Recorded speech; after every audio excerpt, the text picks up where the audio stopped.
Okay, good evening, everybody. What happened to my camera there? I think there we are. I'm back. That's what, good thing for the bloopers. So, good evening, everybody. And tonight, these candidates here are going to be vying on why they should become the next Eastern Ward Councillor for the Hutt City Council. And over the next 2 hours, they're going to be answering these questions here and hopefully help you with some informed decisions. But with every election, there's one thing stepping in the way, and that's your vote.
Good evening and welcome to It's in the Ballot here tonight for the Eastern Ward. We are at Naenae College. Now, we do have to put a bit of disclaimer for this show tonight because this will be our only show that we weren't able to secure a venue within the Eastern Ward.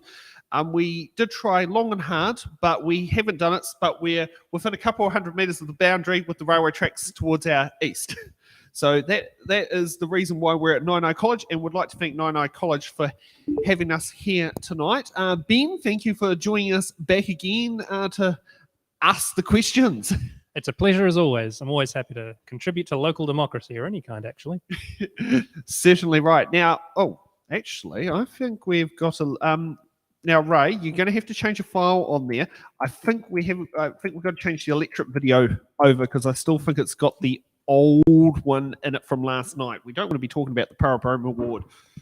We've had a little bit of a fun night trying to juggle a few things and not had a bit of an issue trying to get the internet connected tonight because data clock didn't sit there and work. So yeah, there's a bit of fun stuff there. You've managed to find the electric video?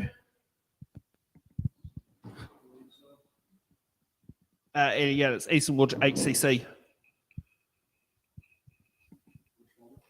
It'll be in Q. Was it in the pilot graphics? Then it's Q slides, and it will be Eastern Ward HCC, and then it will be. I think it's called Eastern Ward. Okay. Yep. Blame me for that one. I was the one who hadn't loaded it in properly this evening. This is what happens when you have a full day of work as well. So, got to work out how to do that. How are we going? Would that we all had more time to spend on our local democracy, eh? Well, the big part is, how do we fund it? That's one of those things there. And as I say, I'm still doing the full-time job as well. So, and that's a great question. And I can't wait to hear about funding for local councils. Oh, I'm sure it'll come up. Okay, are we good to go?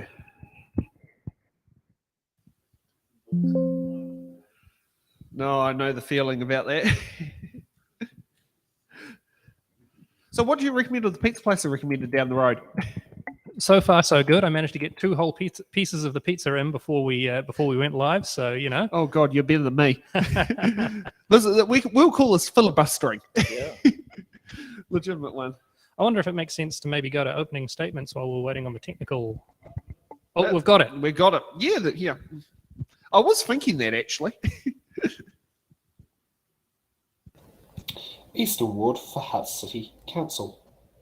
The Eastern Ward is located in the east part of Lower Hutt, but not as far east as Wainuiomata. The southern end boundary is White Lines East, where it intersects with the Central Ward boundary and the Harbour Ward boundary at the railway lines. Then it goes down the middle of the railway tracks all the way up to Wingate Overpass, and then it nips around behind the suburbs of Naenae, where Taita Cemetery is, around the sides of the hill, and then meets back up at Waifatu. Eastern Ward has 4 main suburbs: Naenae, Fairfield, Waterloo and Waifatu. Well, Waifatu is only about half of it because the boundary runs down the middle of Waifatu Road. What is unique about the Eastern Ward? Well, it has a whole heap of railway stations that it has southbound platforms in its ward, but not really any northbound platforms. It also has a lot of small corner stores, since there is no supermarket in the area. Plus it has quite a few primary schools, plus a cemetery. And let's not forget, it also has an aquatic centre. Now, the most important part, how to vote in the Eastern Ward. Well, Eastern Ward uses the voting system called First Past the Post. And in this ward, there is one seat available, so you have one tick to decide who is best to represent you in Eastern Ward.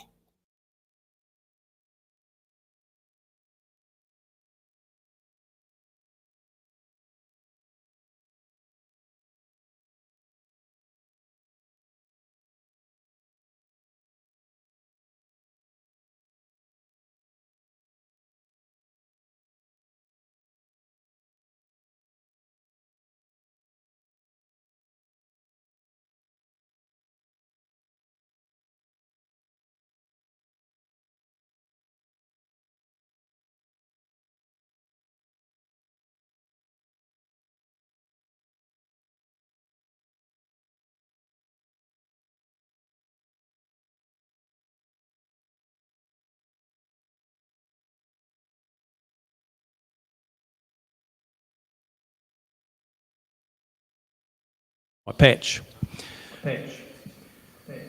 Thank you. Oh, that's really awkward. There we are.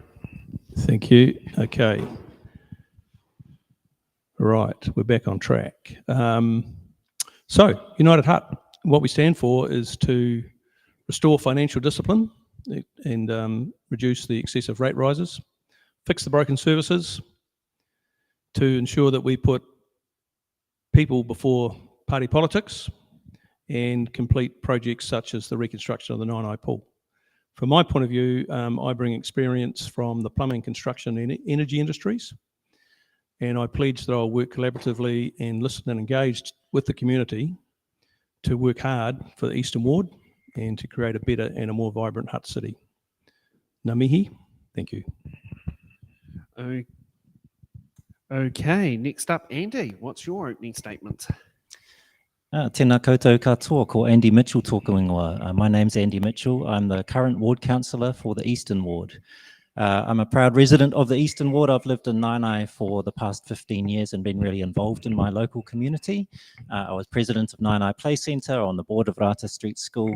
I founded the Naenae Nature Trust, which is an ecological restoration project, and also set up the Naenae Residents Association to get our community together to have important conversations and have a voice to people like council. I'm really proud of what we've achieved in the last 3 years on council. A few years ago, I never anticipated becoming a council, but I asked a call from my community and was fortunate to have been elected to council. I've worked really hard for the last 3 years, and as I said, really proud of some of the things we've achieved in the last few years. We're addressing the housing crisis. There are more houses being built in Lower Hutt now, I think, than in many of the previous years. We're taking meaningful climate action, finally, and excuse me, sorry. And we are investing heavily into our water infrastructure at last to try and catch up on some of the deficit there. So there's a lot happening and a lot of unfinished business. So I'm standing for council again and looking forward to what we can do in the next 3 years. Thank you. Hey, thank you for that. And just to let you know, we did have apologies from Jerry. He isn't going to be able to make it tonight, who is the third candidate standing for Eastern Ward. So that just for those at home who are wondering why we've only got two here, well, that's not everyone can always make it on the night. Okay, so let's get up to the. Do we need a technical break, Ray, or we're all good to go for the questions? Okay, so, God, you're going to be doing a few roles. Okay, so here's how things go with It's in the Ballot. We have 28 questions locked away in sealed boxes there, plus we also have 2 booby questions. The booby questions are dodge the question and defer the question to another candidate, which is a bit going to be interesting for this show. Pity we don't have defer to the audience. Now, the purpose behind the booby questions are for them to stay. They get our jail-free cards, but in principle, we don't want them to be used because they're a sign of not willing to answer the questions. So the principle behind that is to keep the booby cards, and we already know that Wayne Guppy is keeping one for the council chambers for when that happens in the council chambers from 2 nights ago. So we'll be going one by one. The candidates choose a box, and then we answer the question that's inside the box. And Dave, would you like to go up as number 1, since we've got no order sheet because, well, got 2 candidates? You want me to pick a question? Yeah. What Yeah, box let me number know do you what fancy? number you'd like. Okay, sorry. Anywhere between Oh, 1 four, and 30. four's my lucky number. So I'll Number start with 4. 4. Thank you.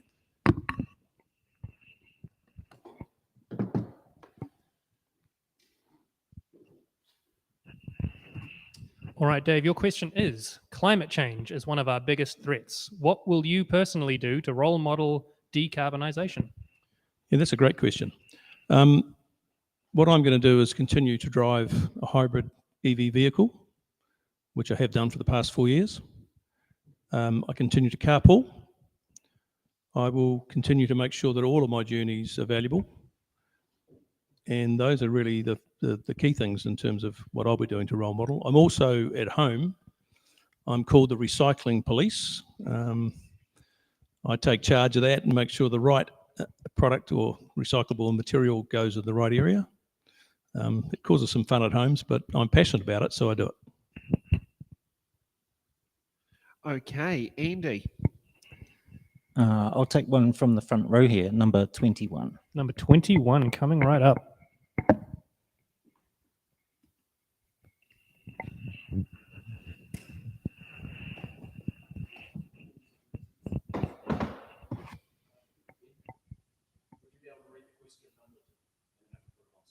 Oh, is this not working?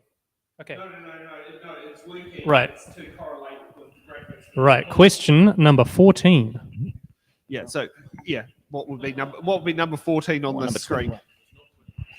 Okay, the question is, no, question number 14. What are you personally going to do to role model climate action, such as biking to work every day, going zero waste, or eating a plant-based diet?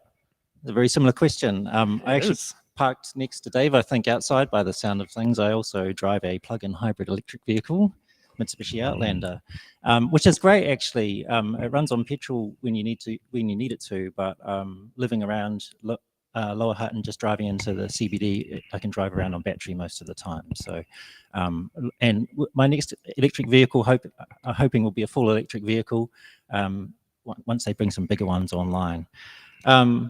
So, I mean, I've always lived a very sustainable life and made effort to do so. I already have a largely plant-based diet. I'll see what the question says up here. Largely plant-based diet, I'm probably 95%. I'm pescatarian, so I eat fish occasionally, but mostly a plant-based diet. And none of the food waste that comes into our house leaves the property. It goes into a worm farm and into our veggie gardens around the home. Also, a very low waste household. I have the smallest rubbish bin currently, and it goes out about once every 6 weeks. Real big effort to recycle at home, but I think too that not putting food scraps into your rubbish bin is a good way to live a really low waste lifestyle. I'm also really conscious about driving my car and combining trips and going to multiple places. So I'm not popping out for one-off visits and walking shorter distances and things like that as well. Before I was based in the Hutt, when I first shifted to the Hutt and moved into Wellington, I was a public transport user, never drove a car into town, so I like to get out on my bike and walk as well. So one thing I'd like to ask, since you both drive hybrids, do you miss the clutch? Do I miss the clutch? Not Yeah. usually, because it's not there. No. I mean, I drove an automatic beforehand, but I did learn to drive with a clutch. No, I don't miss Yeah. the clutch. No. No, it's the 21st century now. Oh, see, I still got my proud manual, so but I mean, Yeah. that's the one thing I am actually. If we did go when I go electric, I'm going to be missing the clutch because I love my manual gears. I don't know if that's. You'll be experiencing the joys of regenerative braking instead. Absolutely. You Yeah. need to get with it, Sam.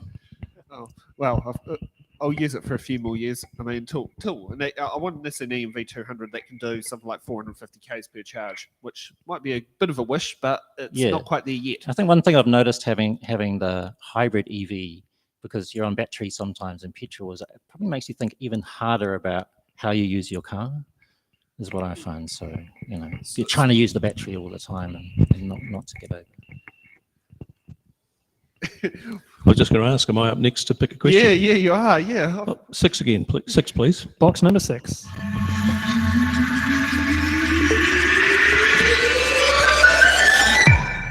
which is question number 30. This is not a question. This is one of our booby prizes. You may keep this and use at your leisure. Defer the question to another candidate. And can I get you to give me another number?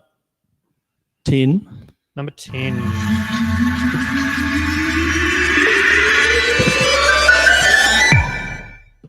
Question number 27.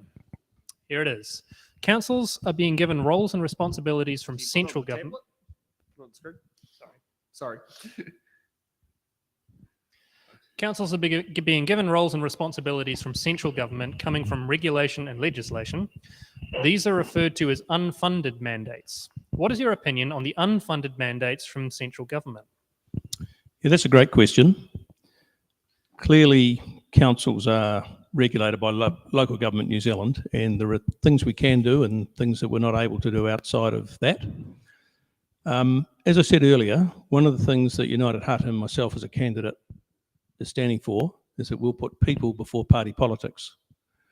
So I'm not aligned with having to go down or agreeing with a policy driven by central government. I think in terms of things like Three Waters reform, we haven't had a democratic debate on that. That's an issue for Hutt City residents, which is of concern. And that would be one issue of an unfunded mandate from central government that I certainly wouldn't agree with. Housing intensification is another debate we need to have. So those are two examples that probably unfunded mandates from central government don't necessarily reflect democracy as I think we'd all like to see it. Okay. Andy, what box number? Could I have box number 16, please?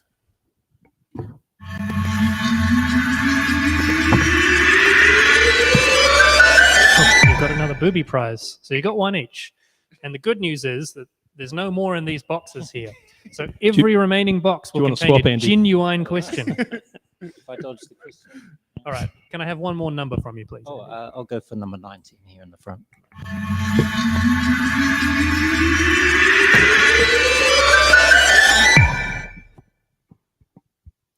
Your question is number 28. Should councils be funding and helping to organise community events? Absolutely, and our council does fund and help to organise community events. We have funding available through creative communities, but also community engagement funding. I've been involved in organising events myself that have been council funded in the past. We started a little community Matariki festival over in Naenae. I'm very grateful for the funding support and also for the assistance of council officers. I think that one event of this year, a big event of this year, of course, was the first celebration of Matariki, and our council's focus was on its own activities for Matariki, but I'd certainly like to see our council next year and moving forward go out and talking to community groups about what they would like to do in their communities and how they can be funded and supported to achieve their own aspirations. Okay, Dave. Because my daughter's here, thank you, Miranda, and her birthday's on the 25th, I'll choose box number 25, please.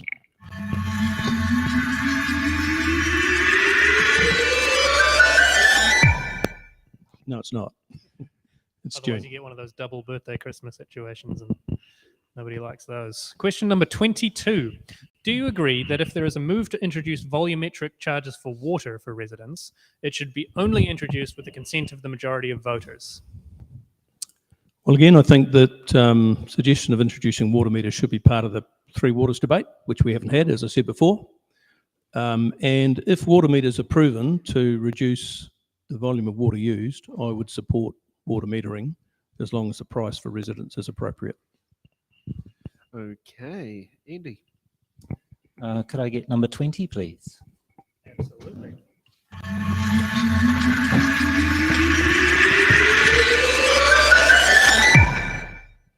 Question number 2.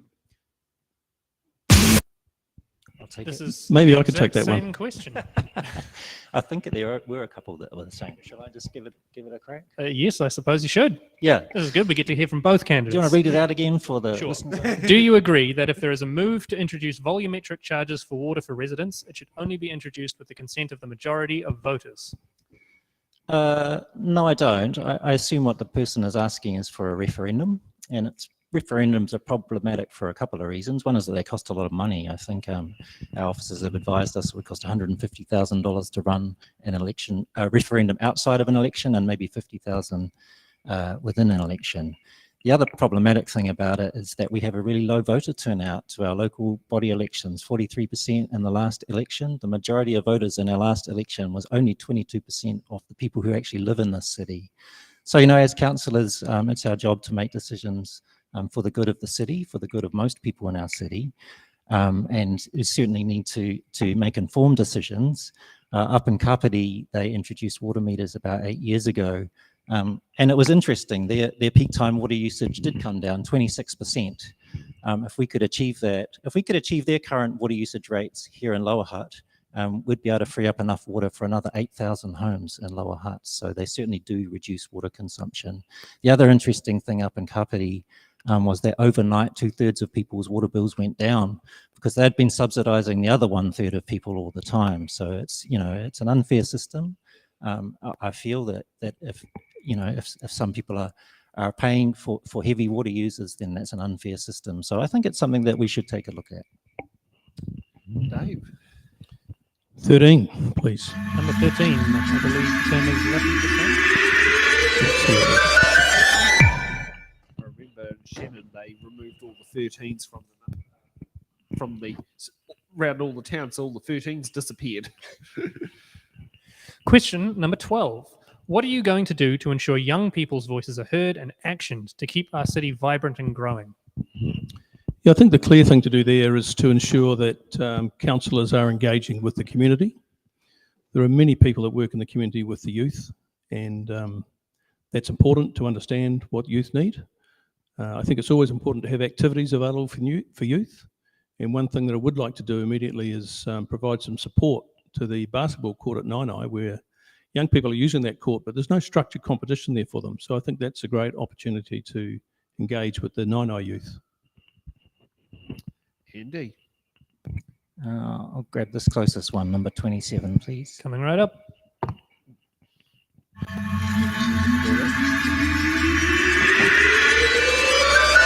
Actually looks quite good on the stream there.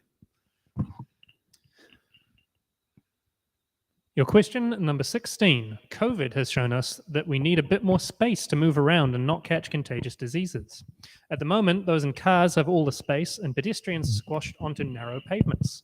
What will you do to make more space for those of us walking around the city? Yeah, I think that's a great question. And one thing that we did during COVID lockdowns was to get out into our streets a lot more, partly because we couldn't go far, but also because those streets felt a lot safer with less cars on them. So we do need to think about how we reallocate road space in our city. It's been handed over to cars for a long time, as noted, squeezing the rest of us onto the footpaths. And it can be done in a lot of different ways. We can be looking at low traffic areas where pedestrians are prioritised or at least made a lot safer. And that can be areas around school. We could be looking at pedestrianising perhaps some of the CBD, you know, bringing cars to the outside of the city and making it more pedestrian friendly in there as well. But also we have all these great green spaces that we can add to. We just had a new pathway finally put around the outside of Naenae Park, and it's been really busy. Every time I go past or walk on it myself, there's families and dog walkers, people who otherwise were walking, I think, probably on wet grass. But it's, you know, it's a good example of building a good facility like that, and people will come and use it. Dave. Is one still available? One is absolutely still available.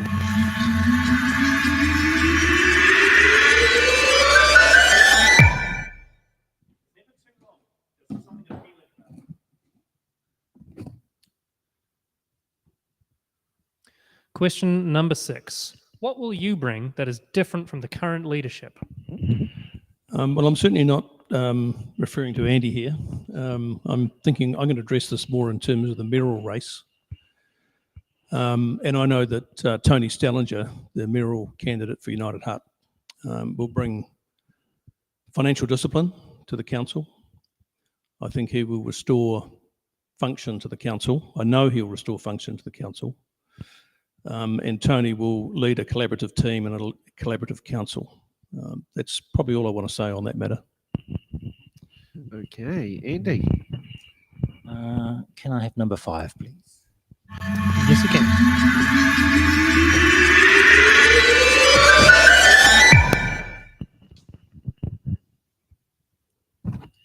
Question number 7. What are your views on challenging the new significant natural areas so property owners don't lose value on their biggest asset? Yeah, I mean, significant natural areas, the idea of them isn't new. It was written into the Resource Management Act in 1991 that councils had to identify and protect areas of significant vegetation. And we've been through a few different iterations of it. And you know, the previous Hutt City Council decided not to proceed with that and ended up in the Environment Court as a result of that. Since then, there's been a couple of drafts of National Policy Statement on Indigenous Biodiversity, which does a much better job actually of defining what a significant natural area is. And my kind of read on it from outside council last time around was it was pretty hard to tell actually what you were supposed to be marking out and protecting. So I think we do need to do something. It's a requirement of us, and we certainly need to address the biodiversity crisis in our country. The actual question about challenging the new SNAs, I think we need to also work with property owners, and we've been doing that as a council since the SNAs weren't passed last time around, to support owners to protect Indigenous biodiversity on their own land. I'm a big fan of the QE2 covenants as well through the QE2 Trust. So we should be supporting those owners who do have properties with significant natural areas on them and the good work that they are doing.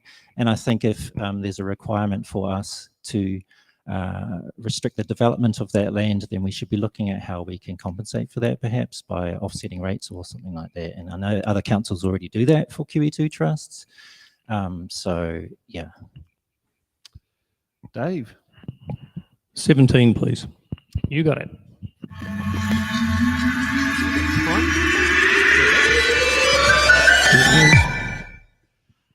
All these random things we think about when, when It's also my son's birthday. Oh, perfect.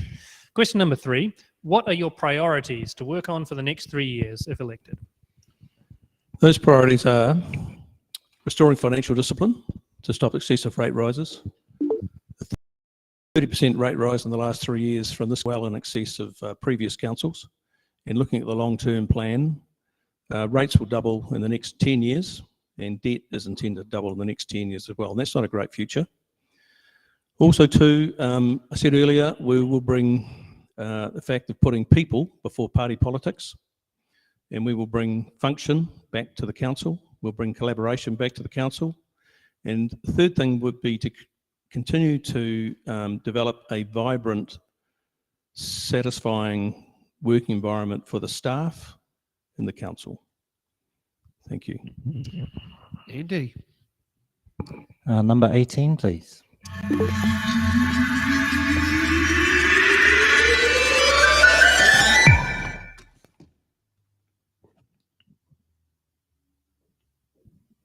Question number 20. Dog owners in Christchurch have been issued with a lifelong metal disc engraved with their pet's unique identification number from June 2022 under a change to dog registrations that will help the environment and save money. Do you think that Hutt City Council should adopt this policy?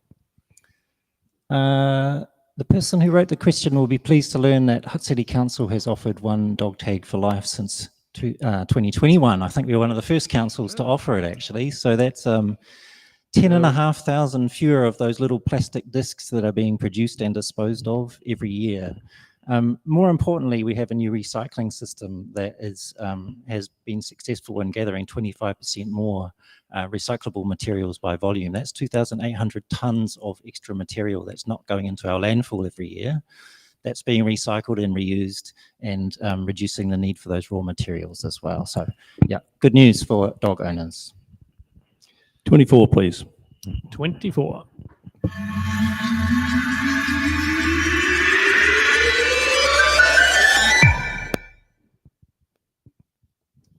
Question number 11. Last year, some councils decided to create Māori wards for the local body elections. Hutt City Council didn't. What would be your position on creating Māori wards for the 2025 local body elections? So Te Aroha, as I understand it, are quite happy with the current situation. And Te Aroha have come to council table, they have that right under the Local Government Act, and they've come to council table many times. It is up to Te Aroha to decide whether Maori wards should be in the council, and if they make that decision, I fully support that. Andy. I'll take number 11, please.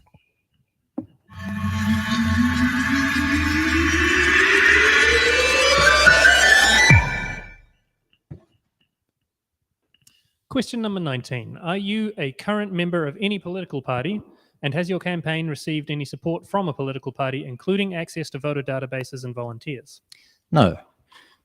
I've never been a member of a political party or had any support. Number 8, please. In front of you? Right in front of you.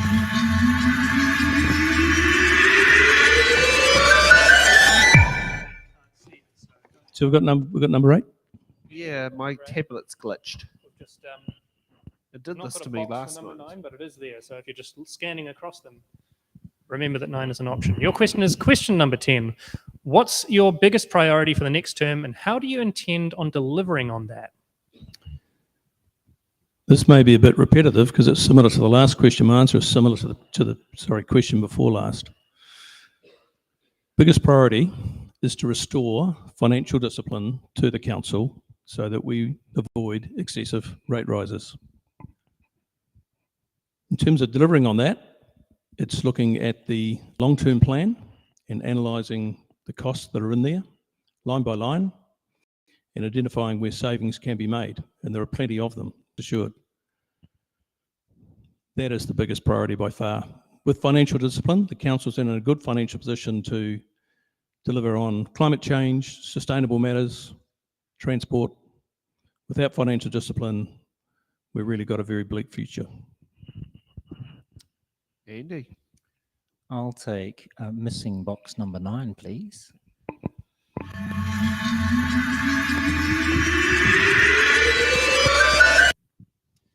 Your question is number 24. Do you think the provision and beautification of dog amenities should be paid by ratepayers, or should they be covered by dog owners' registration fees? I think that amenities that are exclusively for dog owners should be funded through dog owner fees, and the new dog park in Wainuiamata was. But there are a lot of other amenities that might be considered dog amenities. As I said, I have a new dog. I walk my dog on a pathway around Naenae Park, and other people walk their babies around the pathway near Naenae Park, and other people ride their bikes on that same pathway. So there are a lot of great amenities for dog owners in the city. But for dedicated things like a dog park, then sure. Dave. Number 2. Number 2.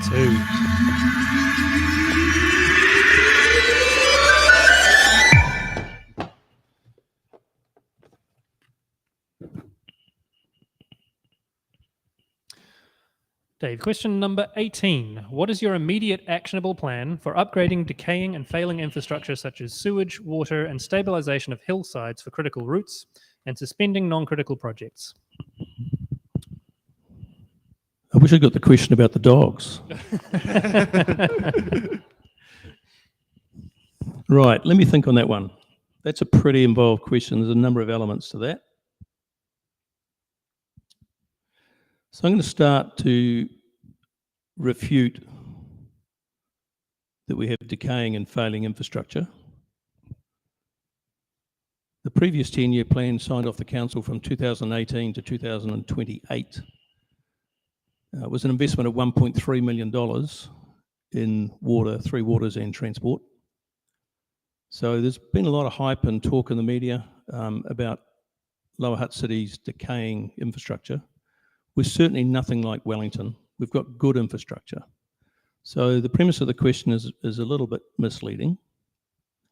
In terms of hillside and critical routes, I don't know what is in the long-term plan about that, but I know where to look for that.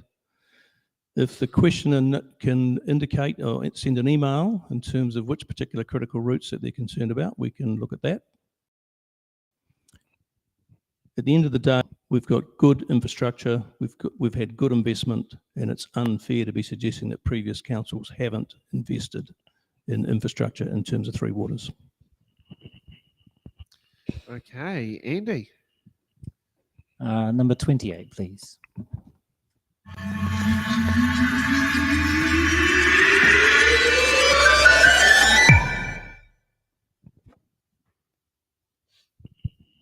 Question number 9. What are the best strategies to reduce flood risks? There's a lot of different things we can do to reduce flood risks, and a lot of them are already happening. One of the things we can do is, well, with the Hutt River in particular, give it a wider range to roam, and we're doing that, both with Riverlink and further up the river as well, giving that river back some of its own natural habitat or place to roam. We can improve our stop banks, and we're doing that through Riverbank as well. They're being geared up for a 1 in 440-year flood. We can stop water from getting into the stormwater system, and that's a requirement too of new developments, that they're stormwater neutral. And the way that's achieved usually is through stormwater attenuation tanks, which capture the roof water as it comes off the roof, hold it in the tank for a while, and then leak it out slowly after the main rains come through.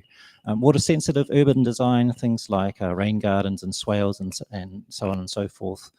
There's a lot of things that we can do and should do in our city to stop those big build-ups of rain when it falls. So we spent a good 150 years or so straightening channels and trying to make the water go through them as fast as possible, and we've kind of come to regret that, I think, and now taking the opposite approach.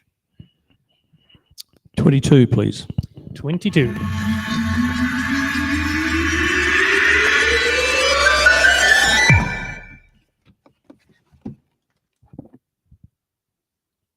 Lucky question number 1. The entry into Stokes Valley is no longer fit for purpose given the increase in population and traffic into the valley. It is chronically bottlenecked, it is vulnerable to flooding and accidents, is indirect, so wastes petrol, and has a flow-on effect to other traffic. What will you do to provide Stokes Valley a different on-off access to the motorway? Yes, it's really interesting that this question is in the Eastern Ward, Flow and effects. because Stokes Valley is actually part of the Northern Ward. Yeah. At the end of the day, obviously, we all feel for those two families in particular who are affected by the slips, and also for the Stokes Valley residents who've been inconvenienced through that traffic. I haven't consulted with the community in Stokes Valley about that, in terms of how that should be addressed, so I really don't want to provide any other comment on it. I think that's a question we've better included in the Northern Ward. It's in the ballot. Okay, Andy. Number 14, please.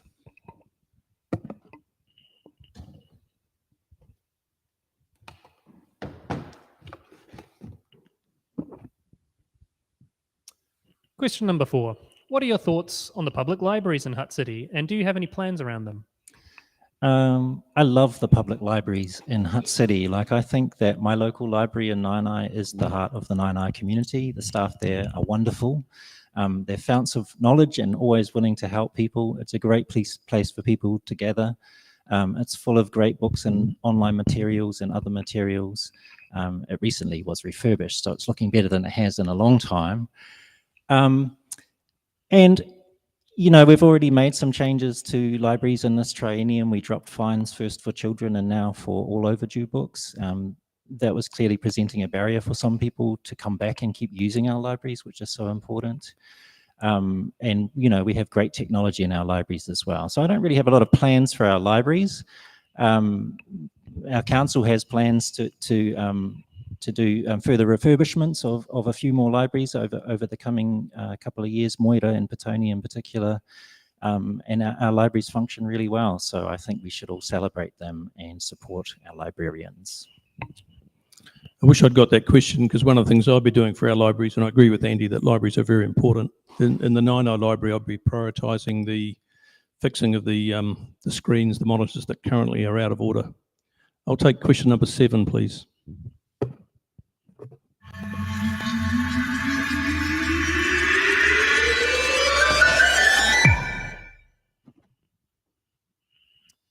All right. Question number 5.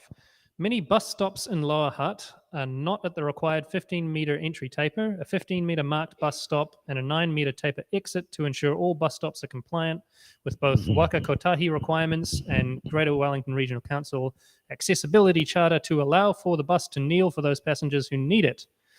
Some of these non-compliant bus stops have car parks marked right up to the bus stop on both sides. If you had to make the decision, would you remove the car parks to make the bus stop compliant, which might be against the community wishes, or leave the bus stop as non-compliant? Bus stops must be safe. Sorry, I'm losing my voice here. I'm struggling a little bit. Is there any water available? Could someone grab me some water or something? Bus stops must be safe. I would look to definitely remove car parks to make those buses safe, or relocate the bus stop a short distance if that's a better option. If the questioner is happy to email the 10 most dangerous, in their opinion, bus stops, d.hale56@gmail.com, I would definitely look at those to take action on those initially. Okay, Andy. I'll take number 15, please. Alrighty.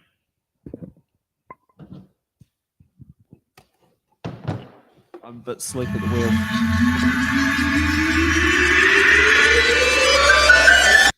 Question number 26. Do you think climate change should be the number one concern at the ballot box?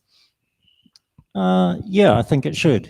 We've really come to see in the last few weeks even that climate change is here, and climate change is going to have a massive impact on our community over the next few decades.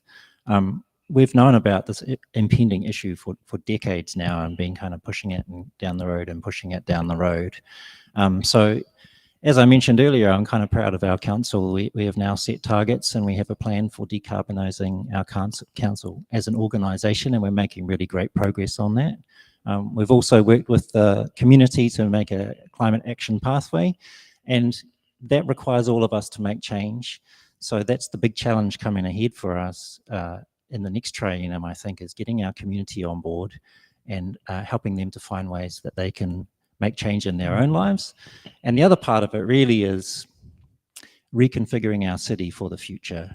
Lower Hutt was a lot of it built in the 1950s and functioned really well for the 1950s. We need a city that's built for the 2050s, a low carbon city that allows us to get around easily in short distances without emitting a lot of carbon. Okay, Dave. Question 3.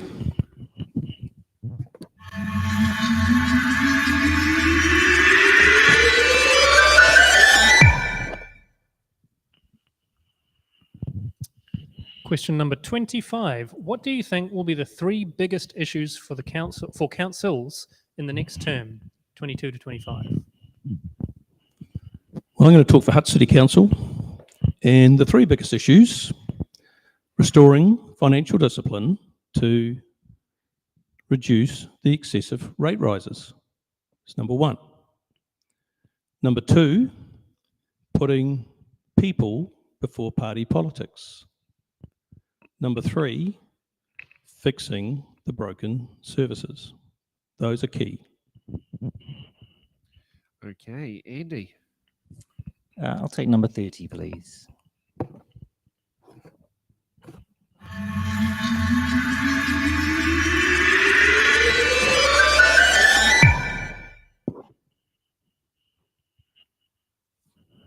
Question number 13.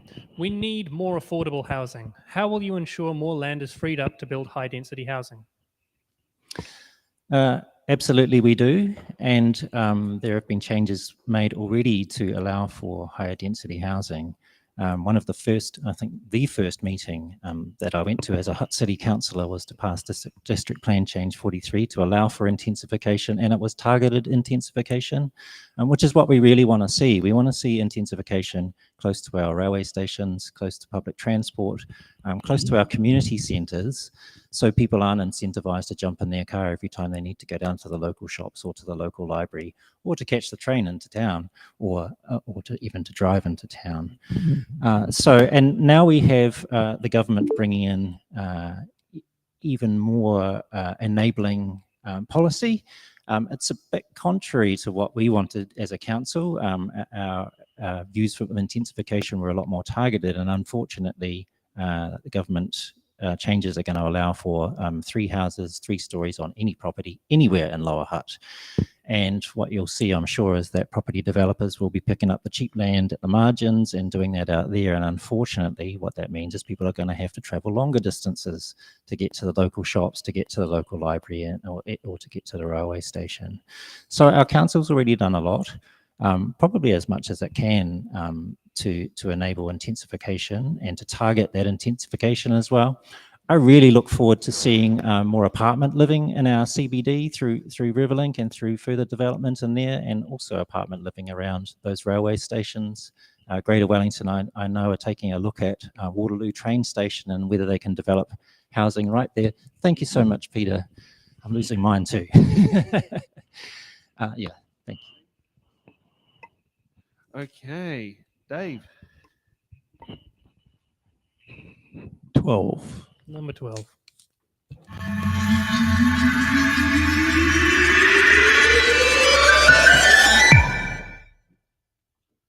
Just take a wee bit of extra time to find the number on my machine to give you a chance to drink from that water bottle before I turn around.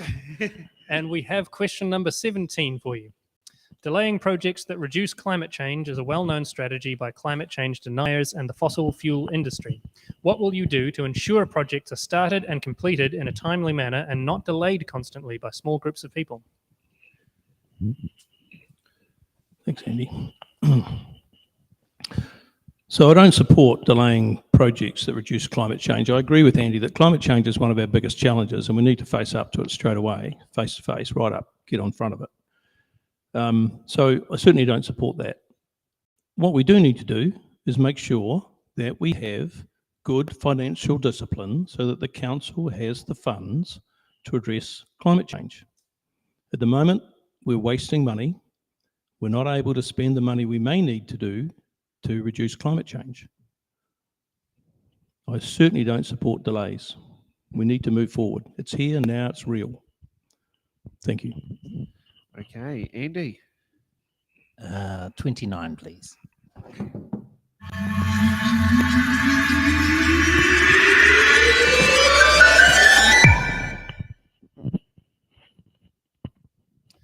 Question 23. The current process for citizen engagement can seem very daunting for the uninitiated. How can ordinary residents and ratepayers get their voices heard by the council? Yeah, I agree that the formal process of council are quite daunting. I remember the first time I came to council chambers to public comment to voice my opinion, and I was a fairly confident guy, but you know, it's quite a strange environment to come into for the first time. So I certainly encourage residents to get involved in consultations that council's doing, and council's been doing a good job of getting out in front of people in the places that people are.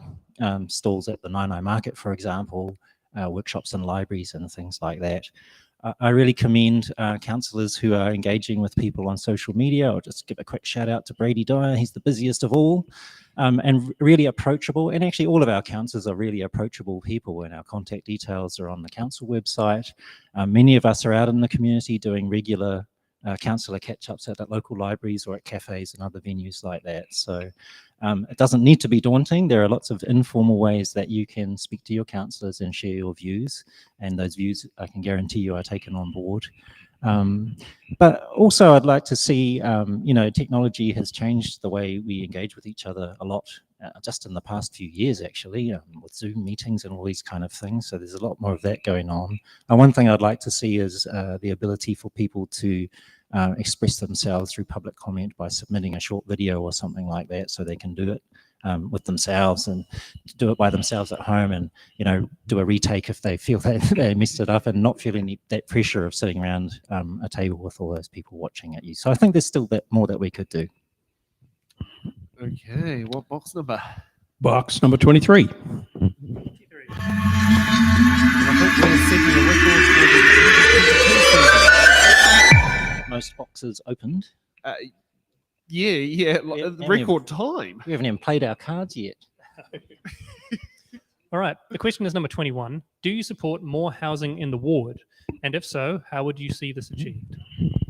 Well, we've certainly seen a huge increase in intensification in the Eastern Ward. A lot of that development has been done very well.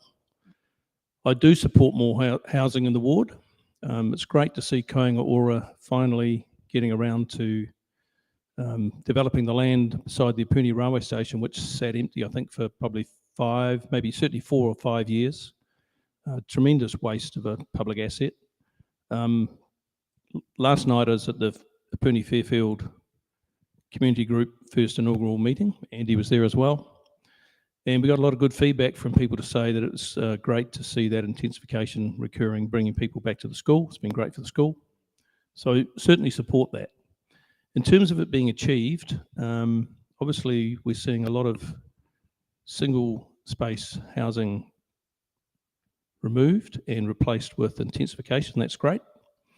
I support 2-story development on those spaces in sympathy with the local areas. A lot of the area around our railway spine or around the valley floor is not actually geologically sound to support some of the 6-story developments that have been talked about. And 3-story developments sometimes take light away from neighbouring properties. It's an intrusion. So as I say, I support good, solid, in keeping with the local area, 2-story housing development. And what box number? I think I'll go for number 26. That's amazing. I somehow knew you were going to choose that number.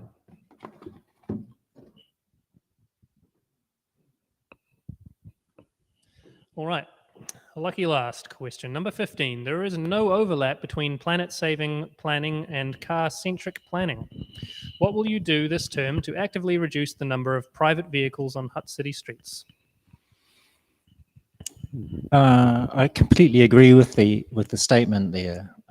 There's a regional target for 40% mode shift by 2030. That's 8 years. We need 40% of trips that are taken in cars now to not be taken in cars in the next 8 years. So we need to provide better options. Part of that is public transport. Our friends at the Greater Wellington Regional Council have a huge part to play in that. But part of that is active transport, and as I talked about earlier, reallocating some of our road space. It was been really disappointing actually to at how hard it has been to even have these conversations in our community in the past few years. We received government funding to trial reallocating road space on Knights Road for the cycleway and down on Jackson Street. Jackson Street pilot didn't even happen. Knights Road was very controversial. We really need to change the way we move around our city. So I'm a big supporter of our plans for a cycleway network. It needs to be a full and comprehensive network, otherwise no one's going to use it. You can ride your bike safely now down to Waterloo Station and take your life back into your hands to get into the CBD. So this term, I think we need to take a really good hard look at how we can, what we need to do to reallocate road space. And that's not just about cycleways, that's about things like bus priority lanes as well. Providing people with safe ways of getting around that don't rely on cars. Okay, and I think we've set a record tonight of all the box questions are all answered before. I was going to 8 say, PM. Sam, I don't know what to do. I've run out of boxes. I know. How did you think about the questions, candidates? Well, really interesting questions. I thought Andy got the easy ones with the dogs. Frankly, I was having 2 dogs myself. I was aware that Councilor had brought in the Lifetime Medal at 2021. I have a different view on the dog parks. I think that dog parks are a public amenity, and I do access the Les Dalton Dog Park in Wainuiomata, and it is a great facility. It's a great opportunity for people to meet, talk, share stories about their dogs and life in general. So I don't advocate that dog owners should have to pay that full cost. You're a bit quiet there, Andy. No, what I thought of the questions, that there was a really great range of questions. Good to see people thinking about some of the challenges that are ahead of us, like the last few questions there about road space and things like that. These are some really big issues, and we need to, as Dave has mentioned, have conversations about them actually as a community and find a kind of mutual understanding and a way forward on some of these things. The climate change one in particular is becoming urgent, very urgent. So we can't spend the next kind of 10 years disagreeing with each other and doing nothing. We need to get on with some action. Thank you. Okay, now which camera am I meant to be hiding on at the moment? Oh god, that feels very awkward.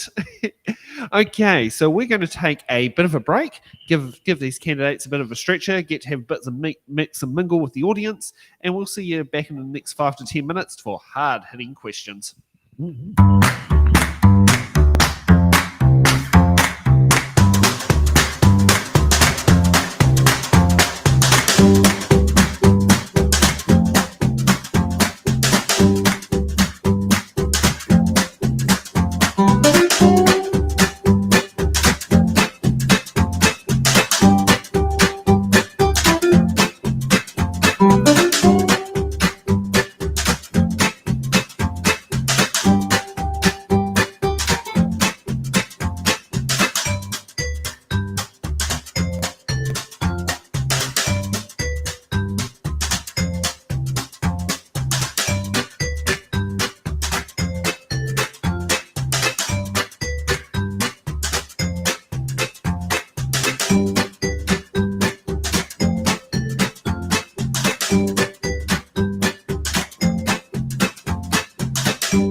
We're driving cars on a Mars tonight.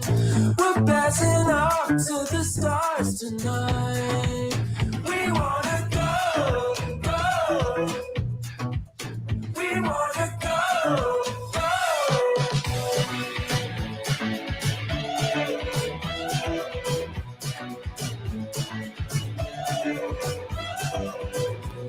'Cause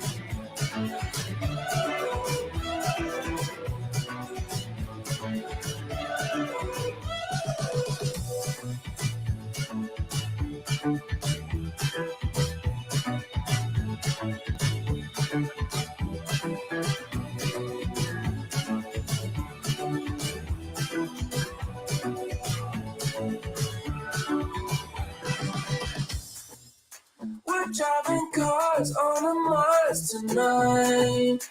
We're blasting off to the stars tonight. We wanna go, go.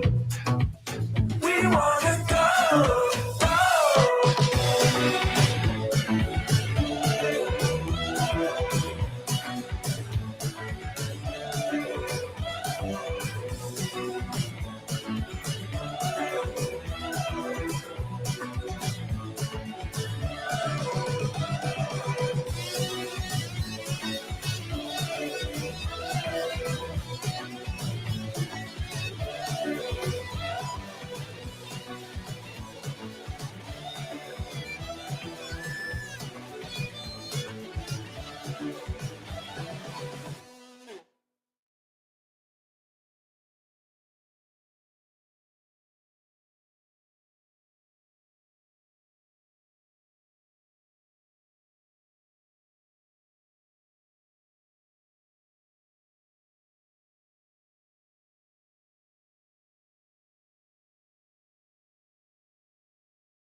Welcome back to It's in the Ballot. I hope you enjoyed the break there. Our candidates certainly had a good time mixing and mingling with the locals. So now let's roll in for hard-hitting questions.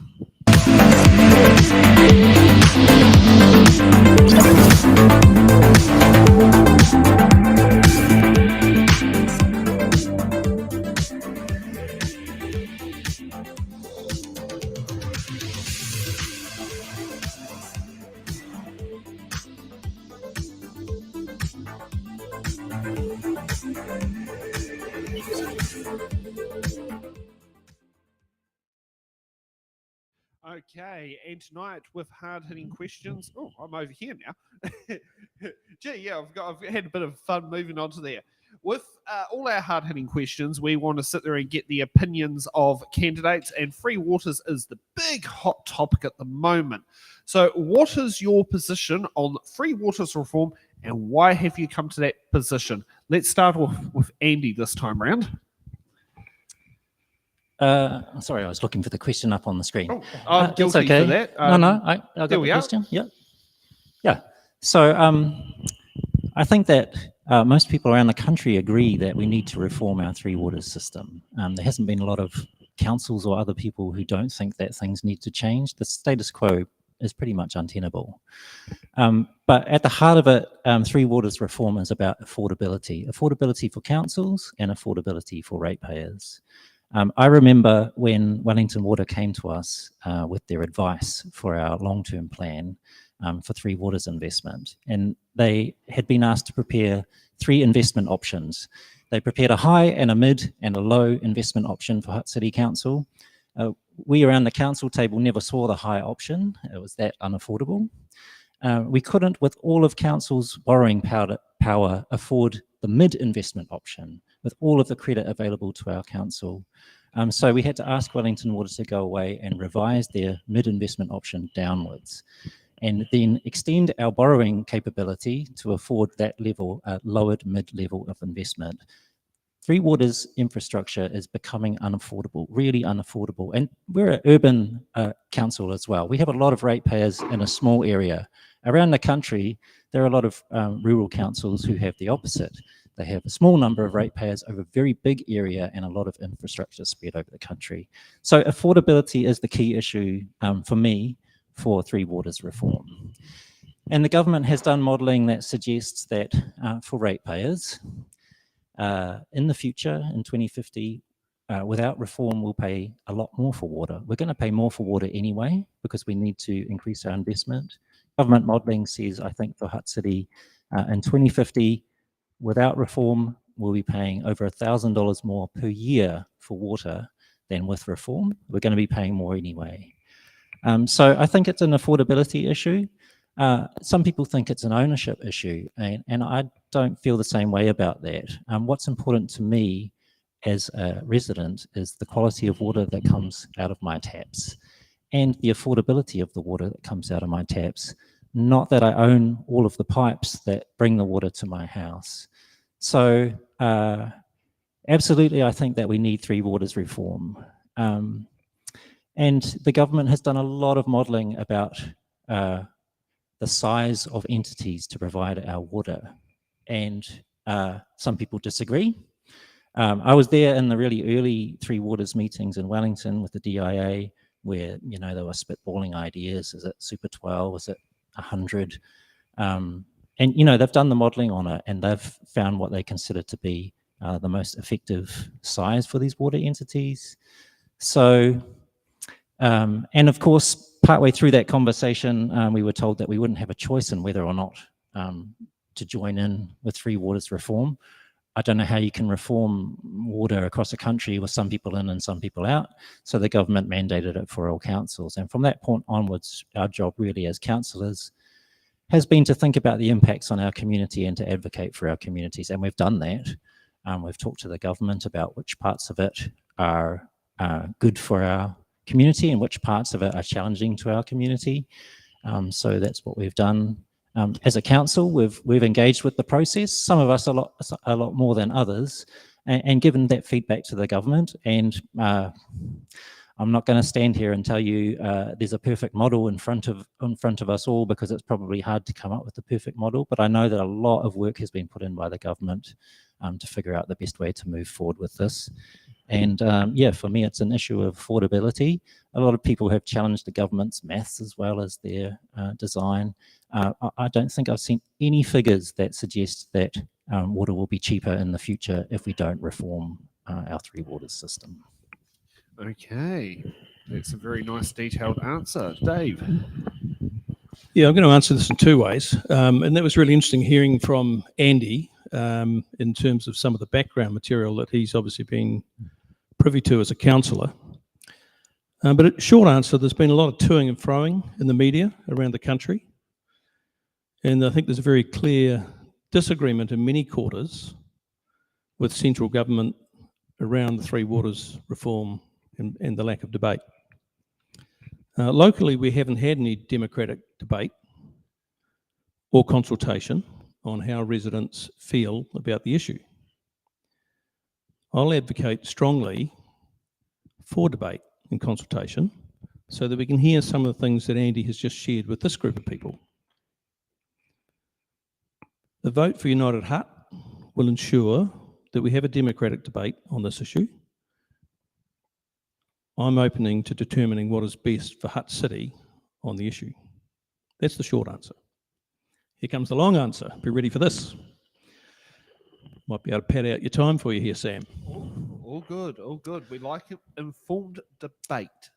If accountability for assets is kept at a local level, then communities, residents, and councils have an absolute say in the water governance matters important to that local community. For example, Petone and Korokoro residents have chosen not to have fluoridated water, and since 2000, Hutt City Council has honoured that choice. That is an example of community input in local decision making. However, local accountability means local communities having to invest large amounts of money in maintaining and replacing existing services and investing in additional new services where required. Andy's touched on that. Councils and communities have been doing this for generations. And in most cases, including Hutt City, have built up reliable, high-performing assets owned by the community. These are assets which sit on the council's asset list, and they can borrow against those assets which are owned by the community. A change in ownership, sorry, I'll say that again, a change in ownership of those assets is proposed by the Three Waters reform. This would mean those assets are out of Hutt City residents and local communities' hands forever. The funds would not be available to buy those assets back. I will ensure Hutt City residents have the opportunity for a democratic debate and consultation around Three Waters reform. and will put people before party politics. Thank you for those answers there, and I am very pleased with the detail myself, and I feel that you have helped informed me on the local Hutt City Council issues, and I hope our other members of the audience, both online and at home, feel the same way. Okay, so for hard-hitting question number 2, and I better remember to do that. What is your position on the $199 million Cross Valley Link project, and would you be supporting or opposing it in the long-term plan? Let's start off with Andy. The $199 million Cross Valley Link project is in the long-term plan. Our council put it in there. One of the reasons we put it in there as early as we did actually was because political parties were talking about whether they may or may not fund or support that project. So we showed them our intent to proceed with that project, hoping that they would come on board with it. My feelings on the Cross Valley Link project, this is another thing that we've been talking about for decades, and the problem has been getting worse for decades. And the problem I'm talking about, I guess, is mostly congestion, actually, that traffic coming from Wainuiomata and the Eastern Bay is taking forever to get to the motorway. So the Cross Valley connection, it has a lot to offer. It'll help with congestion, I think, getting traffic off the Esplanade and more quickly across our valley. It can offer a lot to resilience. Our main road across there currently is the closest one to the rising sea. And I think the big thing for me about the Cross Valley connections is that we need to build something other than a road, or other than just a road. We need a connection that works for everybody and for all modes of transport. As I mentioned, we have a target, a regional target for mode shift 40% in the next 8 years to help meet our emissions targets. And so whatever is built as in terms of Cross Valley connections needs to actually prioritize public transport and active modes of transport and not just be a road for cars. So yeah, I did support the Cross Valley Link project being put into our long-term plan, is the short answer. Okay, for me, I support the Cross Valley Link project. It will provide a vital and sustainable east-west transport link to support our strong State Highway 1 and State Highway 2 north-south spinal transport.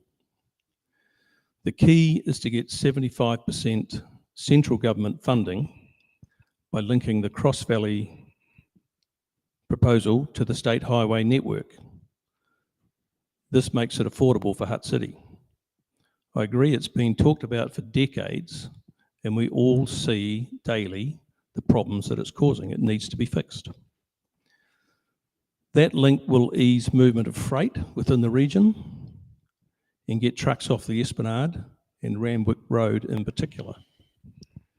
It will make walking and biking on the Esplanade, Randwick Road, Ludlam Crescent, Woburn Road and Railway Avenue safer, more enjoyable and quieter. This is better for families, our elderly, our children, our less mobile and school communities on these roads too. Thank you. Okay, now this one doesn't have a graphic for the screen up there because I wasn't able to load it in, so I'll switch it back to that background there. Hutt City Council has committed $68 million to the Naenae Pools and Fitness Centre. Will you advocate for this project through to completion and make sure the funding remains in the long-term plan? Do you want to start this time, Dave? Yeah, that'd be great. For me, that's a big yes. Completion of the Naenae Pool reconstruction is critical to Naenae and the Hutt City community. Water sport groups and the community will benefit from a modern facility with 2 Zoom slides and a fitness centre.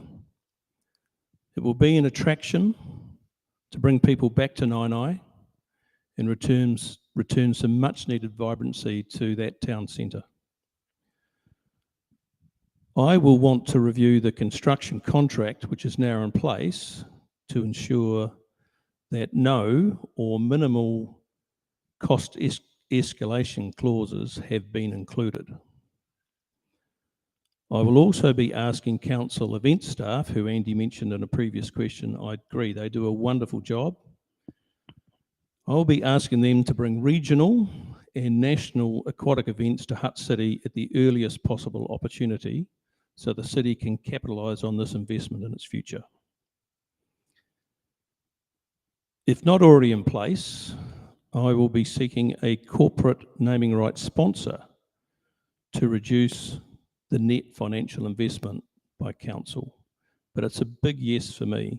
And when I was at the Naenae community markets a couple of Saturdays ago, a lot of feedback from that local community was that they just can't wait to see the pool back, and they see it as a tremendous opportunity to draw people back into their community, which has been suffering for the last 3.5 years.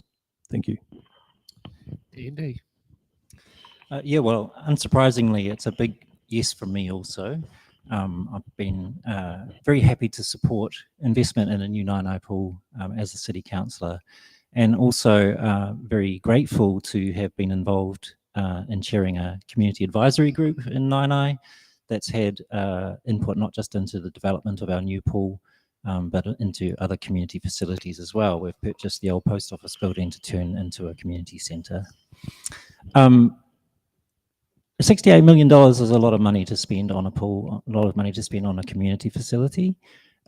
Just a couple of points on that. Like, we've been very lucky to receive government support towards this pool, $27 million, which has reduced drastically the amount of money that has to be put in by ratepayers. What it's allowed for actually is replacement of the old Naenae pool. Without that government funding, we'd be looking at something much lesser in terms of a facility for the community. So very happy to see that. And also, we've changed the way that we budget for these big projects. In the old days, probably this would have been a $40 million pool that ended up costing $68 million. We have a much more rigid budgeting process in place now that takes into account all of the risks. And risks for Naenae pool included ground stability, COVID impacts, rising costs and things like that. You know, I've been a big supporter of this project, of course. Construction has begun. We're on time and we're on budget, and we have 95% confidence that the pool will come in under that $68 million. So as Dave mentioned, this is an amazing project for Naenae. It's going to be transformative to our community. So very happy to be involved, and of course we all want to see completion. I don't think anyone doesn't, and I very much look forward to opening that pool in 2024. So it's a little bit of a cheeky question from me. Yeah. Would you support the Commonwealth Games coming to Naenae? If that Commonwealth Games. Would that be achievable actually? Just in Naenae? Yeah. Well, I mean, Naenae the Park's a swimming great part, facility. The swimming pool part, I was going to Yeah, absolutely. I mean, you know, one of the things about Naenae pool is it's built as part of a regional network of pools. So, you know, there are pools across the country. Some of them are built as national facilities, some of them as regional facilities, some of them as sub-regional facilities. So technically Naenae pool is not even a regional pool, but hey, it's an Olympic-sized pool. It's going to be an awesome facility. I'm sure people would love to come and do their swim races there. Look, for me, I'm extremely aspirational. So it's probably not realistic, but I'd be looking to bring the Olympics to Naenae. To the Olympic Hotel. Well, of course, the original pool was named the Olympic pool originally, and the Olympic Hotel. You're right, Andy. Long time since I've been there, I must say, but I did spend some time there in my youth. Okay, now we've got a little bit of time left, and I believe there's some eager people in the audience who might want to ask a question. So who's willing to get on their feet and walk down to Ben and get given the mic? So, who are you? Where are you from? I am Miranda Hall, so I'm actually Dave's daughter, but I also live in Naenae. So, yeah, I had a couple of questions just based on the questions from the ballot box earlier, and I just picked up on a couple of points. One of them was, Andy, you mentioned that you would liked to see water metering brought into Hutt City potentially, and you said that there were some people in Kapiti who saw drastic drops in their bills when that was brought in. And my question, because of cross-subsidy, my question was, how would you protect larger families that are potentially in low socioeconomic areas in our community from falling further into hardship with potential rises in their bills if they are heavy water users? Yeah, that's a great question.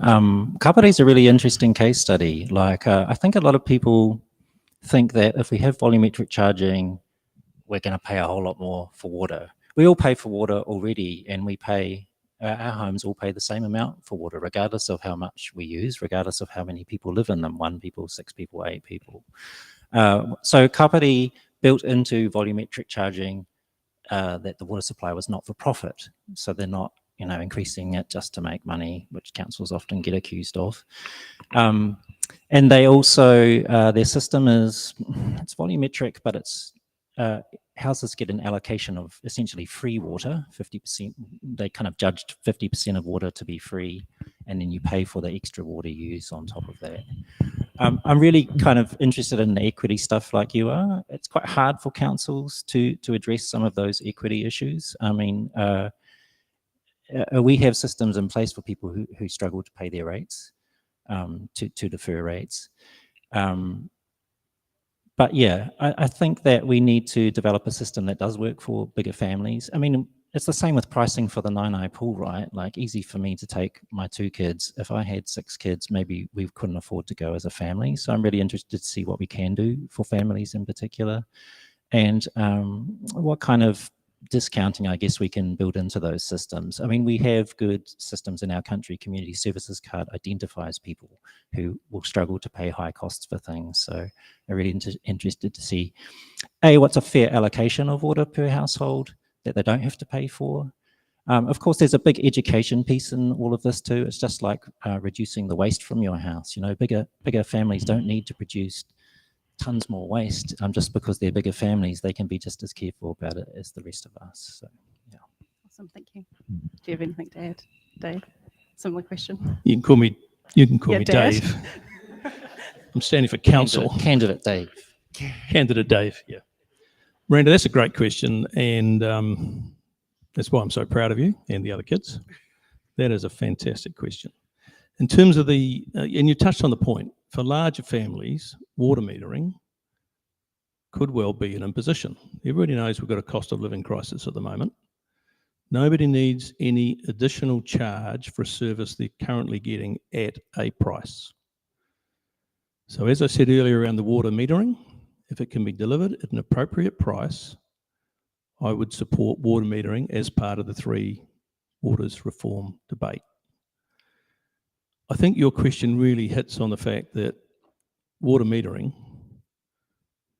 could create inequity and inequality, and that would be one of the considerations. Fantastic, great question, thank you. I do have one other question. She always does, folks, trust me. So can I get you to send in a whole heap of questions for the question boxes then? I will. Yeah, or you can fill up the voicemail on 0508 Ballot, but can you do the online one? It doesn't cost me any money. Will do. Can I ask my second question? Go ahead. Yeah. I like them. They're educational.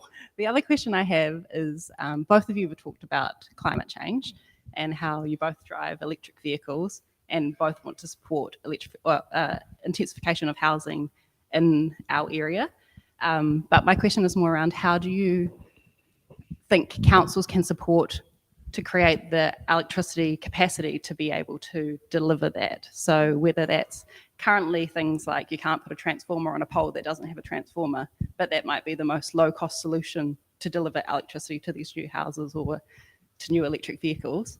So would that be something that potentially would remove resource management requirements or change council plans to enable a low cost solution to keep electricity prices low as well as rate prices low? Who wants to start? You go first, mate. Okay. Yeah, it's an interesting question because you talked about the electricity load essentially. So one thing we can do, of course, is to reduce our consumption, just like water. We're fast running out of water supply. The best thing we can do actually is reduce our current consumption and free up more water. And electricity's the same in a lot of regards. In terms of electric vehicles, there's a lot of challenges with electric vehicles. Even accessing charges is one of them. You mentioned housing intensification, and the government no longer requires us to have car parks in houses. So some people are going to potentially have cars not parked not near their houses. So we need to find places for them to charge. Hutt City Council is rolling out an EV charger network at council facilities in the first instance to make sure there are places where people in the community can charge. I think the way people think about it needs to change. 10 years ago, we all had a petrol-powered car, and we didn't charge those at home. We took them to another place, and we filled them with energy at another place, and I think those solutions will be there as well. But in terms of what council can do around housing and around electricity supply, as you mentioned, there's a lot of things in the district plan, which is currently up for review, that we can be looking to do. We already, there's no consent charges for putting solar panels on your houses. I would love to see a whole lot more solar in our city. I'm on the flat in Naenae. I grew up in Wellington on a hill, and you're facing one direction or the other and get sun for part of the day. I didn't really appreciate what all day sun even meant until I moved to Lower Hutt and lived on the flat, and my son gets, 18 hours of direct sunlight in summer. So yeah, you're right. There is things that council can do. I'm really kind of keen to see our council support more innovation. I serve not just on our local council, I serve on a Wellington Regional Waste Forum and chair that forum, and also serve on a Regional Climate Change Forum. The interesting thing about the Waste Forum is how much innovation is going on in that space, and climate change is very similar. And there are other councils who have dedicated funding available for innovation in those spaces. So you're seeing a huge amount of innovation in Wellington City on waste minimisation, on decarbonisation and things like that. So I'd actually like to see our council support community groups and small businesses more to innovate in the city. We pride ourselves on being the technology valley, but there's a whole lot of solutions that we could develop right here. Some important changes we can make through our district plan to be more enabling for that power supply, and reducing the demand as well is just so important. Great. Thanks for that question too. That's another great one. Andy got the question in the ballot box around decarbonisation. I work in the energy industry. Clearly, electrification is the future in New Zealand. There's no two ways about that, as we need to move towards ensuring that we don't rise our temperature globally more than 1.5 degrees from pre-industrial levels by 2050. Electrification is part of that. Now, what I do know in this area, Wellington Electricity, who own the network, would have to double their investment to supply all of the electricity needs as they currently are. That obviously comes at a cost. Those costs will be passed to the people that buy electricity, ratepayers, taxpayers. So it's a big question. Your question was about Resource Management Act in terms of a transformer on a pole. Yeah, just like if that's the best low-cost solution to keep energy prices low by Wellington Electricity, would you try and enable that? So, something that's not 10 times more expensive is the solution, because that's all that can be done in the district plan. Or Yep. I certainly would. Why would you want to add additional cost? Because that only flows back through to residents. So you'd want to provide a solution at the lowest practical cost. And I've been touching on that a lot, obviously, through the debate, to ensure that we see financial control in sensible decisions. So, yeah, I would totally support the best practical solution to provide the best outcome. even if that means maybe an ugly transformer or a pole or something sitting in road reserve that potentially the person whose house it's outside, they don't really enjoy or don't want it there. Well, Nirvana's wonderful, and we could do all sorts of things to hide them and pretty them and whatever, but that comes at a cost. So at the end of the day, decarbonisation is the single biggest issue in terms of the technology, the resource, the money required to be invested in the shortest possible time by 2050. So we have to make some choices and some solutions which need to expedite that. So yes, I agree. We would make some choices to do it the quickest, cheapest way. We I don't agree. have time. I agree with both of you. Even if it means a transformer or something outside my house, it's for the great good. I think we've got bigger issues than an ugly transformer outside our houses, eh? Thanks very much for your questions. Yeah, great Now, questions. Thank you. Here's something that got me thinking. Previously, I do know this is going back quite a few years ago, both Greater Wellington Regional Council and Horizons Regional Council did what was known as an energy insulation scheme where you could basically borrow against your, was it the council would pay for it and you pay it back for a targeted rate. Yeah. Would either of you consider looking at a similar option to that for solar panels, for example? Yeah, I'd support that. Some of those initiatives still exist around the country in terms of insulation, in terms of using more carbon-friendly energy sources in homes, because not everybody has $15,000 kicking around in their back pocket to make the changes that are required. So to have an ability to pay that off on your power bill, say over 3 years, makes it more affordable for a great many people. And yeah, I'd totally support that. I think it's a great initiative. I'm kind of in the same boat. The more we can do to incentivize these people, these ideas, and help people to achieve them, the better. It was interesting in this triennium. We started a program called Know Your Pipes, which is looking for leaking pipes and misconnected pipes that are losing water, or in some cases cross-connected and putting raw sewage into our waterways.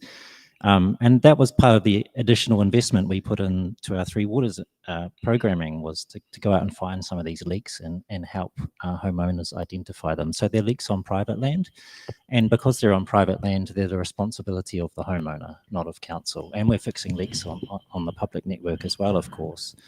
So we looked at a program to essentially do exactly what you said, to offer for people to put it on their rates and pay it back off again if they have to spend $10,000 replacing some pipes or whatever the cost may be. What we ran into actually was issues with financial rules in this country, that councils aren't financial lenders and aren't compliant as financial lenders, and it takes a massive process to register to be financial lenders. So we had to kind of back down from what we wanted to do. I don't know how Greater Wellington Regional Council have gotten away with it previously. I don't know if the financial legislation has tightened. However, we were advised that we couldn't actually do that. So we do have a position on that one, that we will be the lender of last resort. But certainly we were advised that as a council, we can't just kind of go, unfortunately, lending people money willy-nilly and having them pay back on their rates, unfortunately. Yeah, I agree. I think I touched on that on the unmandated question from central government. Unfunded mandates. Unfunded mandates, yeah, exactly. Correct. Thank you. But I mean, I guess there's ways around that. If you're talking about solar panels on the roof, perhaps it could be that the energy retailer is the person that, or the company that funds it, and then people are paying that back through their energy bill over 3 years or 5 years. I agree with Andy that councils are very restricted in terms of what we can do. It's interesting, actually. That's how I insulated my house, was borrowing money from my power company, not from the local council. Yeah, it's an initiative that's been around for generations. Night store heaters, for those that are old enough to know those, but with age comes experience. Yeah. I think But that's one it for thing now. we can do, as I mentioned, is to kind of do what we can to reduce the costs of doing these things. So as I said, there's no consent charge for putting solar panels up on your house. There could be, but there isn't. So again, a lot of that sits in the district plan. And kind of encouraging, I guess, best practices too. We've been talking about in the last training about Green Star, which is a measure of how where energy efficient essentially houses are. And one thing we've been looking at is whether we can put that on limb reports so people know when they buy a house that it's an energy efficient house, rather than just kind of, knocking on a wall to see if it sounds like there's insulation on there or whatever. It's a national standard that actually Naenae Pool is being built to as well. Yeah, also too, Andy, you mentioned in your previous comment about leaks on private land.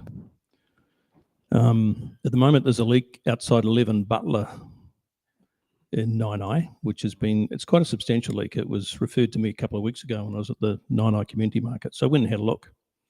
I reported it through to council under the report of problem issue. Got a very nice email back saying that thank you for that.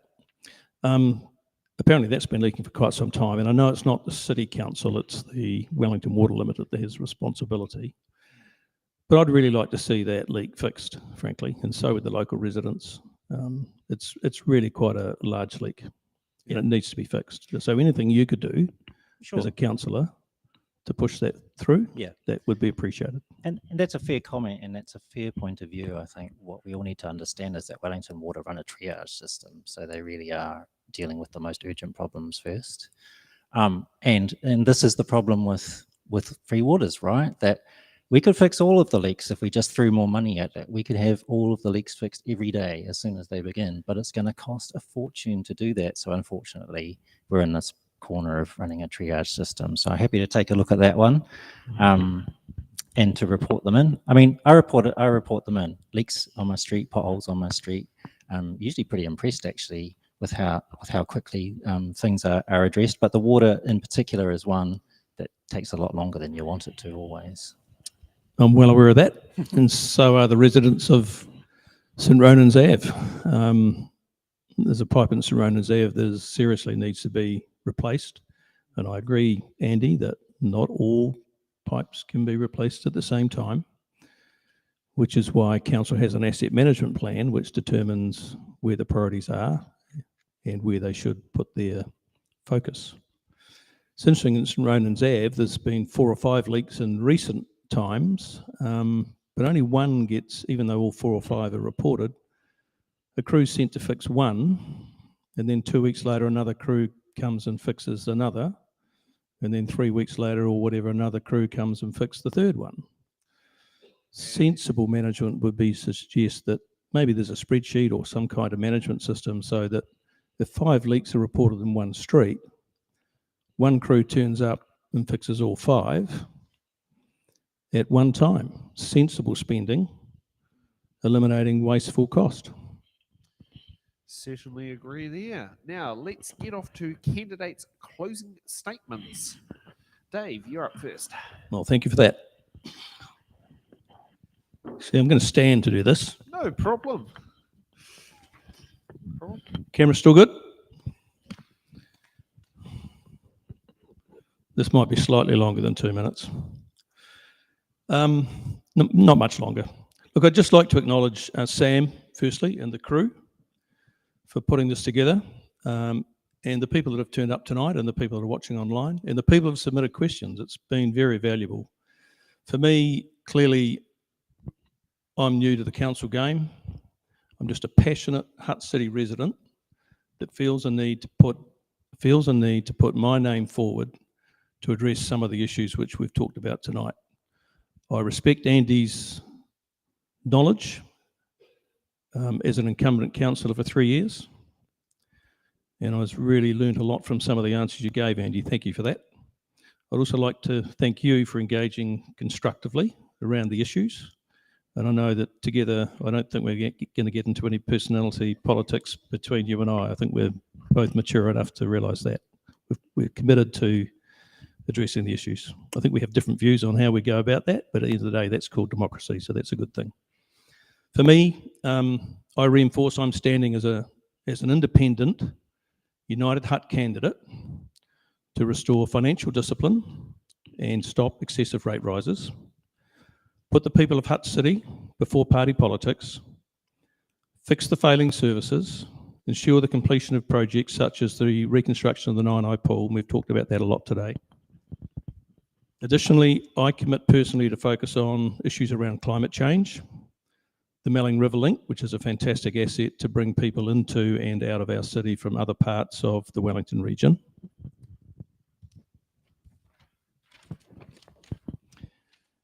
Creating a vibrant Hillary Court Town Centre in Naenae. Bringing structure to Lower Hutt City Centre. Democratic debate on Three Waters reform, believe it or not.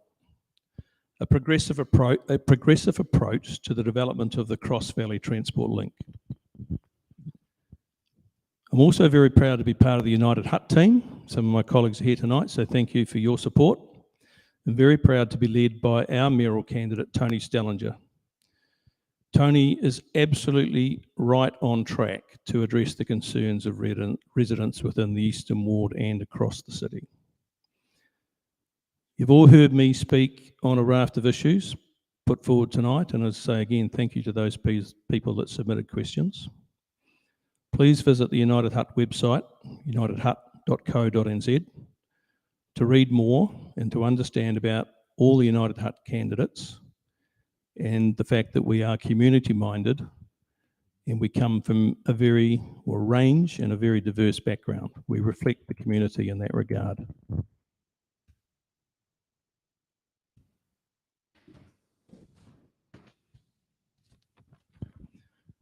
Personally, I pledge to engage, listen, question, debate, think creatively, and work collaboratively to achieve sensible, well thought out results for our Eastern Ward and our city. I ask for your support of my candidacy and that of my fellow United Hutt candidates. In return, offer my experience. Hopefully I've shared some of that with you tonight. My commitment and my passion for a better future for a vibrant Hutt City. That resonates with you. Vote Howell in the Eastern Ward. Vote Stellinger for the Mayor. And vote United Hutt citywide. Amihi, thank you. Okay, Andy. Kia ora and thank you. And I'd just like to echo all of Dave's opening statements pretty much. Thank you so much for Sam and the team for coming and putting on this show. It's great to be in a show. It brings some variety into our Meet the Candidates meetings here in Lower Hutt.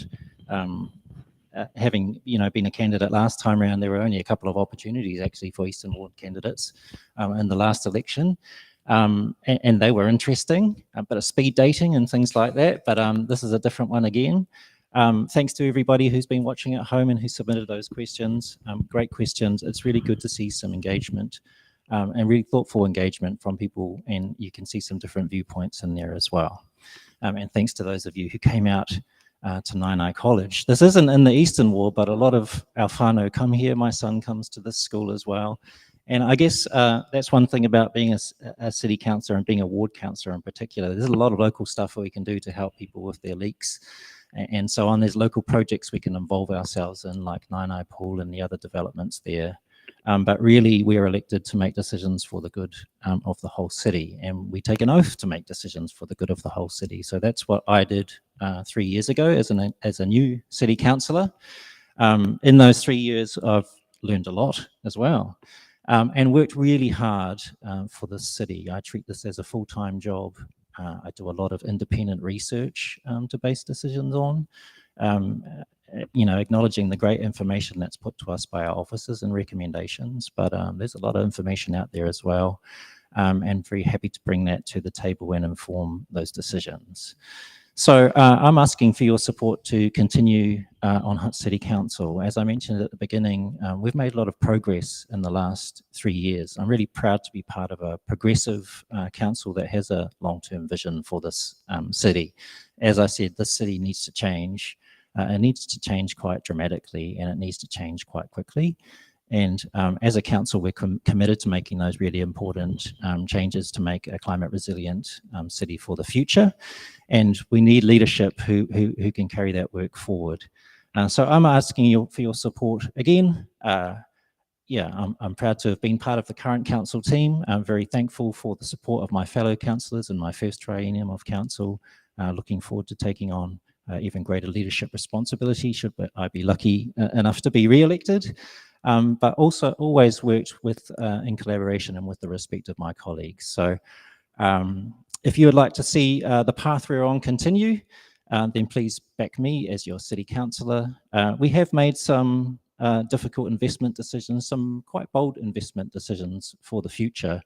And that's why we've had to increase rates, quite frankly, because we're spending for a better city. So, you know, I encourage all of you as voters to get out and meet your candidates and ask them even more questions, some great challenging questions, but ask for some of the detail as well. We've heard a lot tonight about, you know, reducing rates increases and fixing certain services.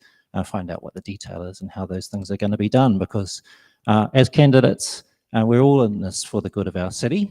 And I'd just like to acknowledge in closing all of those people who have put up their hands for the first time, some of whom are here in the audience tonight on your courageous decision. And I look forward to learning more about you all as well over the next, 6 weeks or so. And I wish you all the best for your campaigns. So thank you. Thank you very much. Now let's give them a big round of applause. Thank you all. Thank you. Okay, and now we're up to which one am I being on, over there or over there? Okay, I'm over here again. Gee, I have a lot of fun switching on cameras. So thank you to Dave and Andy for coming out tonight. I very much appreciate having candidates coming and supporting this. It's in the Ballot is a new concept to delivering messages across Greater Wellington, and it is a bit of a privilege for myself who lives in Newtown, being able to meet all these fantastic candidates across Greater Wellington. I wish I could somehow get on the ratepayers roll and vote for all these, have the opportunity to vote. Unfortunately, I'm stuck in a rental myself, so that's not going to happen. But that's just how it is. And also, as we usually do, Andre, Ray, Ben, thank you for coming. Stacey and Paul, thank you for doing the behind-the-scenes stuff and doing it remotely. Plus, also, thank you to Eddie, who has got a lot of the graphic stuff all lined up. We have got it streamlined quite nicely with a lot of stuff now. And I also like to thank, now not many people know this, but Martin Hanley and Anna Kimber Welsh from Newtown Festival, who let us use their printer to print out the labels so we can put them onto our cards, so then we can sit, because we worked out that's easier than trying to write them out.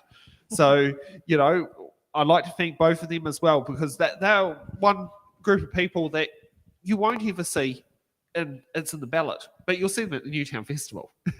So, the great collaboration of work of all these people who are helping to make this show come together.